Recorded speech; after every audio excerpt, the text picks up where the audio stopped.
I think Basketball is funny because I think Trey and Matt are funny. And Dian Bahar. Yeah. Who I think is fantastic, who's also in Orgasmo. Yes. And Cannibal the Musical. I mean, Yeah. he's one of their college friends. But I think Yeah. Dian is fantastic in Basketball. Yeah, the way they just shit all over him in that movie. He owns it. Like, he goes all in. I swear you guys rip on me 13 or 14 more times, I'm out of here.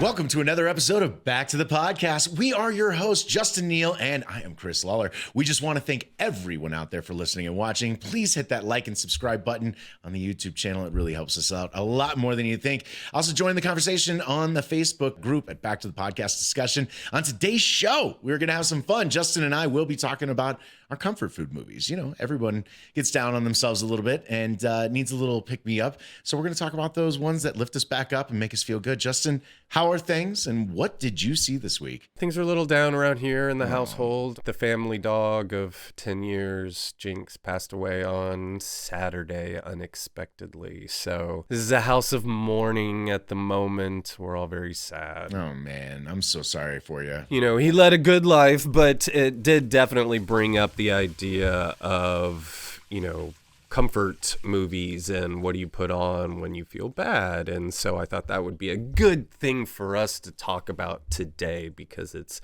hitting pretty close to home right now. And I think other people can relate to that too. No one wants to lose a pet. That was my buddy. Yeah, no one wants to lose a pet, dude. Their family in this household as well. So Yeah. I definitely sympathize with you, man. And I am so sorry that had to happen to you guys and the family and stuff. But when this does happen, What do you want to watch? Well, we'll get to that. So I watched something new, though. We can talk about that first. sure. And I honestly can't remember if it was Saturday night or Sunday night, but it's on Netflix and it looked really interesting. And I kind of wanted to get out of my own head. And it's They Cloned Tyrone with John Boyega and right. Jamie Foxx. Yeah, didn't that just come out like on Netflix or something like that? Yeah. Yeah, I have heard of it. Yeah. And? I think it was brilliant. Oh, okay, right on. That's great news. And I remember at the time, you know, because I was so sad. Like I was grieving hardcore for the loss of my friend. But there was half of me that was going, I'm not sure, but I think this might be something really special. And I'm going to come back to this one later. Okay. And I remember I fell asleep near the end. I just couldn't keep my eyes open. I was just exhausted. But even as I was falling asleep, it was like, watch this again. So I'm going to give that one another shot. But if you think about it, watch They Clone Tyrone. I'm curious what your opinion is. I could definitely throw that on the list this next week easily. I've been seeing some stuff and I know nothing about it. That's the great thing is I'm more just seeing the title and that it exists. That's about it. Okay, good. Good probably to go into this one. I like going into movies not knowing a lot as well. It's sometimes a great surprise. Yeah, definitely. So cool. Jamie Foxx. Who else was in this one? John Boyega, who we talked about. He's the British actor who was in Star Wars. And of course, we talked about Attack the Block. Yeah. Exactly. Yeah. I saw him in Detroit. I don't know if you saw that one. That was pretty interesting. About the riots? Yeah. He's a pretty strong actor.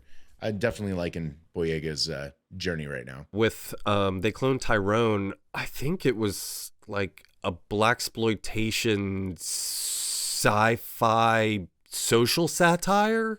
Okay. And like Jamie Foxx plays a caricature of a pimp. Leaning into a stereotype can often be a lot of fun. Yeah. As you can imagine, Jamie Foxx, you know, leans in pretty hard and that can be really fun too. I'm a huge In Living Color fan, so Jamie Foxx being over the top is something I'm actually kind of used to. So I miss those days. A lot of people forget that's how it started. I mean, that was how I would get in trouble with my parents. I would stay up late because they would like run reruns of In Living Color like way late at night. And I just gravitated towards it. We grew up on SNL. I was like, here's just a different SNL, you know, and I love Kids in the Hall and all the sketch comedies that I could get my hands on basically. So it was just another one. So who knew that like all those people were going to grow up to be these huge successful actors, especially Jim Carrey at the time, right? You know, at the time I was just like, oh, it's the white guy they have on the show. That's all I knew Jim Carrey as. The token white guy on In Living Color. I mean, he was obviously hilarious on some of those sketches, but yeah, Jamie Foxx being way over the top That's the roots. back in the day. So that's cool that he's come back around. I mean, I just think he's talented, period, right? Like he puts out good music and stuff like that. I've seen so much of his work. And once again, we were just talking about him last week in The Kingdom, and he was excellent in that too. So cool. Big shout out to Jamie Foxx this week is I guess what we're doing. Yeah, what's up, Jamie Foxx? Yeah, what's up? We would love to meet you. Now, speaking of someone with a lot of charisma, man, I ended up binging that new Twisted Metal show. I was way too curious. Okay. And I'm honestly still debating in my head whether it was a good show or a bad show. And maybe that's a good thing. If I can't just nail it and be like, nah, this was crap and stuff like that, it's like it had a lot of beats. It did its own thing. How do you make a storyline out of a game that really just revolves around car combat? The show didn't revolve around car combat. It was very low budget. You could tell how low budget of a show this was. But did it set out to accomplish what it needed? Yes. So that's why I can't determine if it's a bad show or a good show. It had moments, genuine moments where we were busting a gut and laughing our asses off. But the beats of drama felt weird in it. But Anthony Mackie was awesome. Stephanie Beatrice is great in it as well. Well, here's a question. If it hadn't been called Twisted Metal, give it any other name that's applicable or whatever, you know, like, does it still work? And I guess ultimately my question is using the name Twisted Metal for it just to grab at IP, or does it actually work within that at all? Ooh. Like, could you call it something else? Yeah, 100%. I see what you're saying. Kind of like when they remade The Karate Kid. It was like they could have called it anything else. I don't know. They used so many references to the game. Like, it did feel like a Twisted Metal show.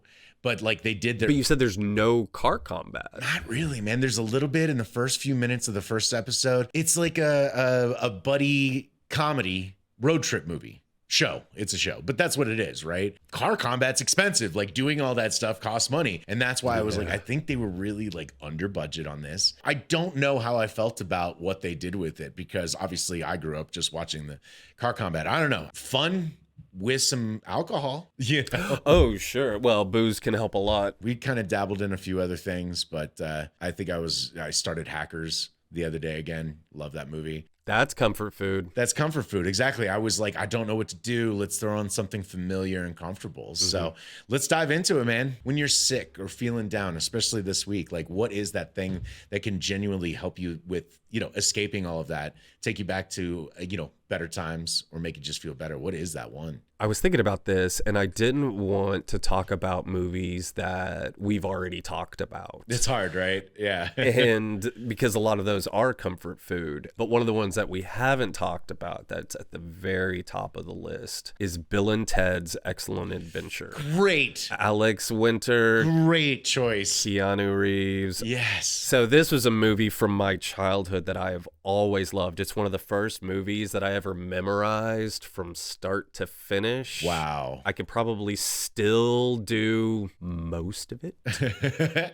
And of course, George Carlin doing such a crazy, cool role. I didn't really know who Carlin was when I was that age. Did you know? I think I knew him as an adult entertainer of some kind. Okay. Not for kids. So even at that time, I thought it was kind of cool that they got someone I kind of knew was slightly inappropriate. That made sense as a concept to me, and I dug that. I love that you brought this one up. Honestly, should have thought about this one as well. I just had a whole nostalgia trip when you brought this one up, man. Bill and Ted. So the thing about Bill and Ted is it's actually better than it has a reputation for.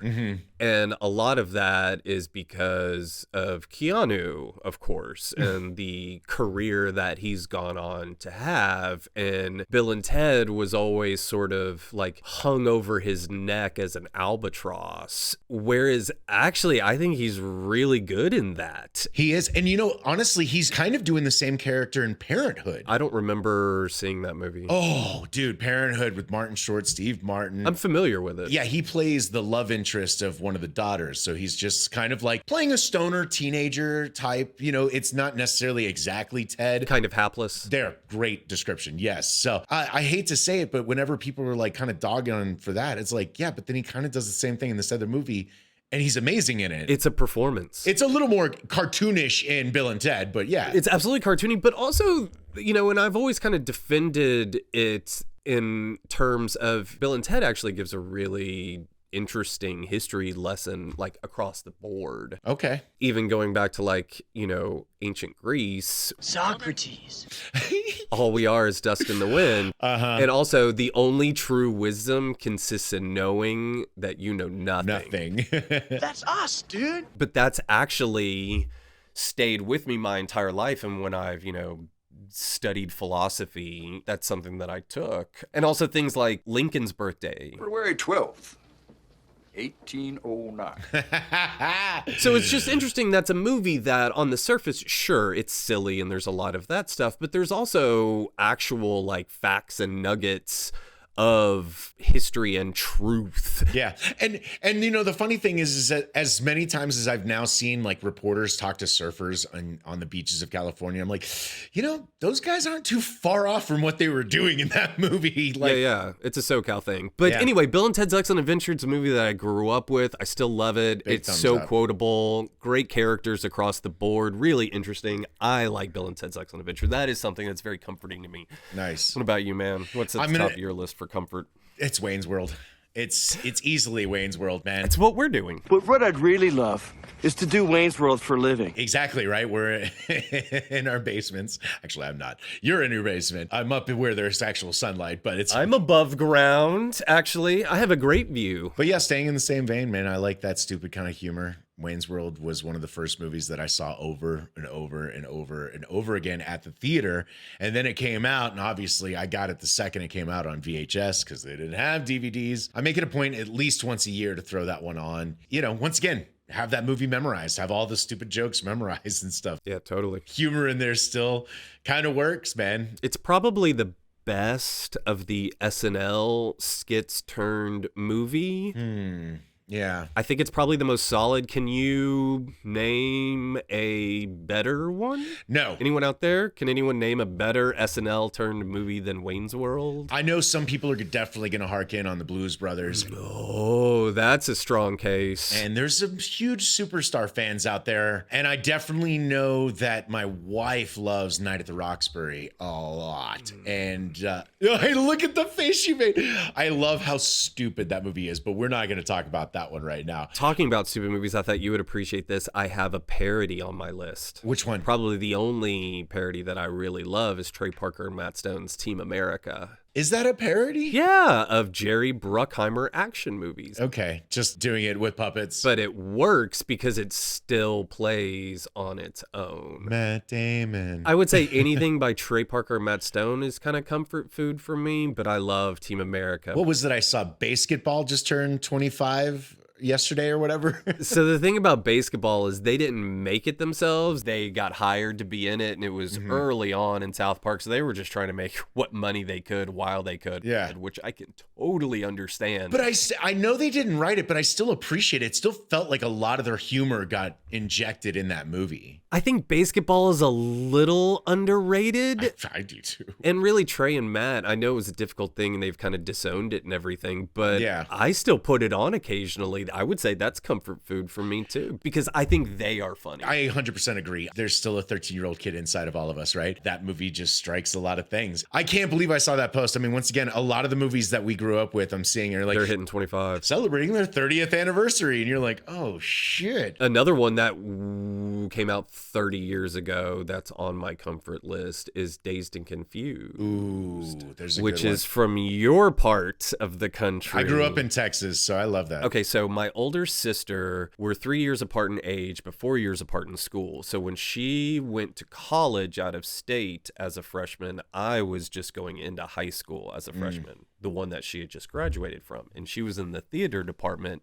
And so all the people that were like sophomores and juniors when she was a senior after she graduated, they were the upperclassmen, and I was Meredith's little brother. And so Dazed and Confused really hits home for me. Though I didn't grow up in Texas, I grew up in Georgia, which is Still relatable. I grew up playing baseball. At that point was the time that I started deviating from that. I loved baseball, but I didn't really want to be a jock, and they were kind of assholes, and I kind of wanted to, I don't know, smoke pot and watch movies instead. Those were kind of, the baseball people weren't my people, or I felt that we were going down different paths. Sounds like that main character was literally written, after you. In so many ways, except they were like theater kids who took me out, and then I was in the back seat of the car smoking pot with and stuff like that. Yeah. I'm with you on Dazed and Confused, man. God, we're bringing up some good ones, man. Don't you just love it when a movie has a great soundtrack? I bought soundtracks once again because we're so old. To get a good mix CD was to buy a soundtrack at the time, and Dazed and Confused would have been up there. Trainspotting was one that I bought. I remember going and getting the Trainspotting soundtrack because the soundtrack kicked so much ass. The Spawn soundtrack, huge thing in my life for growing up, for sure. The Matrix was a big one. Not growing up, that came a little bit later. I was a senior. But that was still a good one. Anyway, what's next on your list? Princess Bride, easily. When I'm sick or something like that, Princess Bride is one of those easy watches. Let's throw this on. Let's have a good chuckle. Let's be taken back to my childhood when my mom would watch this movie with me and we would recite the lines. You know what I mean? Like, you always loved it, right? When like a movie that you really were passionate about, your parents were also passionate about, because it was one of those movies that spoke to two different generations at the same time and stuff like that. And that's why that movie was so big in my household and just became big in my life. Like, even when my mom would drop me off at school, instead of really embarrassing me and being like, bye, I love you and stuff like that, she would say, have fun storming the castle. and I love it, man. I mean, God, that movie's got a lot of great heart, great moments and stuff like that. It's silly because it wants to be. Pits of despair. Don't even think about trying to escape. Please tell me you're resonating with this same thing. Oh, right? yeah. Have you shared this with your kids yet? Not yet. And actually, Okay. it's one that my wife didn't grow up with. So she did. Really? Actually, I didn't even really grow up with it. I didn't pick Oh. up The Princess Bride until like middle school. That's a little later in life, yeah. The thing about The Princess Bride that I find most interesting is the balance of all the different tones. Right. And it's And- got a good balance in there, yeah. It's hard to do that, to hit Yeah. all of these different notes of seriousness and weight, but also, whimsy and Marriage.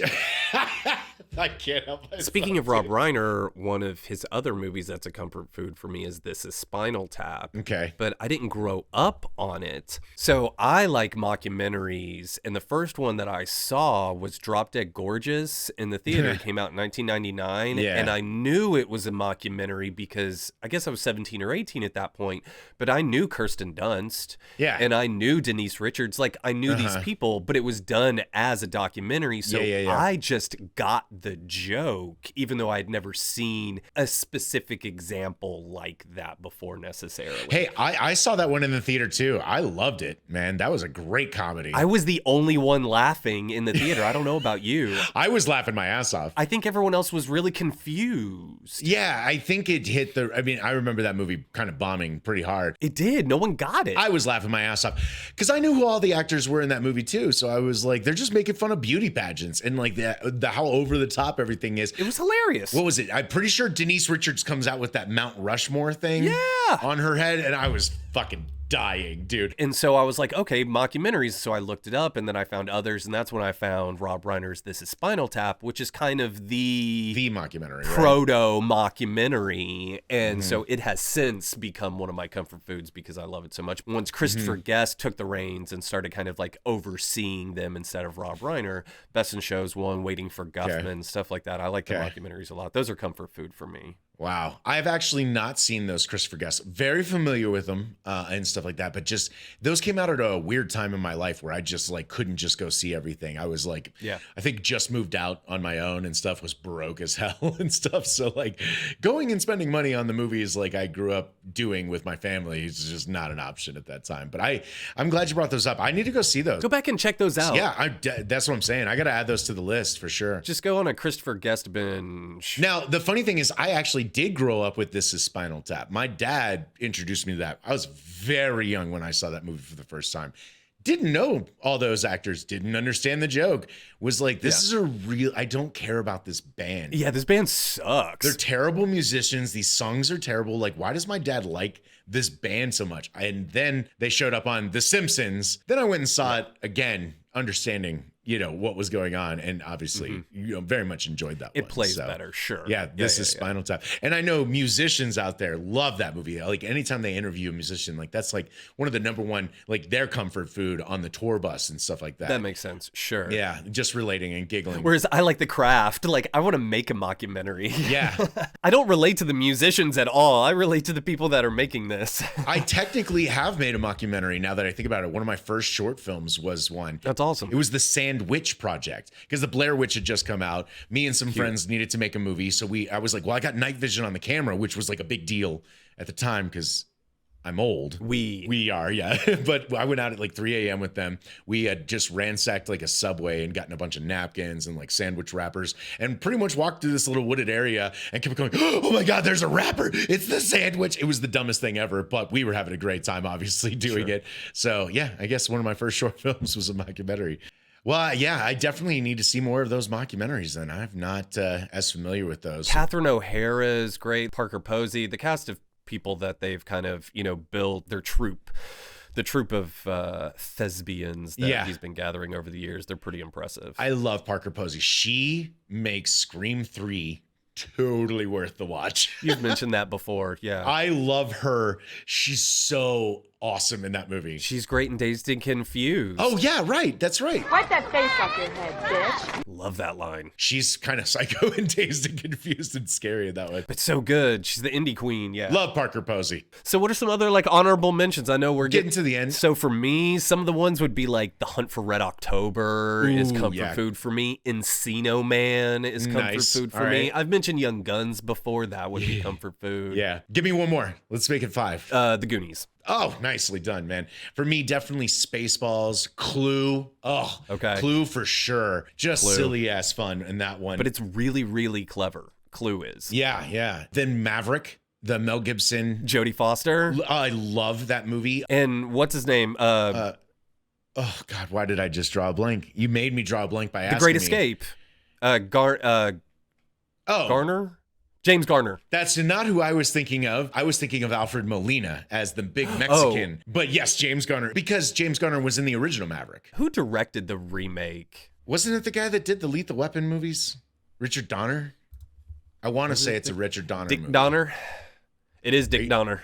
All right, on. Yeah. So those are 2, Indiana Jones and The Last Crusade specifically. Just love the chemistry with Sean Connery and Harrison Ford. Absolutely. Not that I don't love other Indiana Jones movies, but The Last Crusade is more. It is very comforting. It is. Let's see. Then Multiplicity as well. And then The Man Who Knew Too Little, for sure. Really? With Bill Murray? Oh, I love that movie, dude. I saw it, but it was not. Oh, man. It didn't do it for me at the time. I've never touched it. And of course, since. Alfred Molina.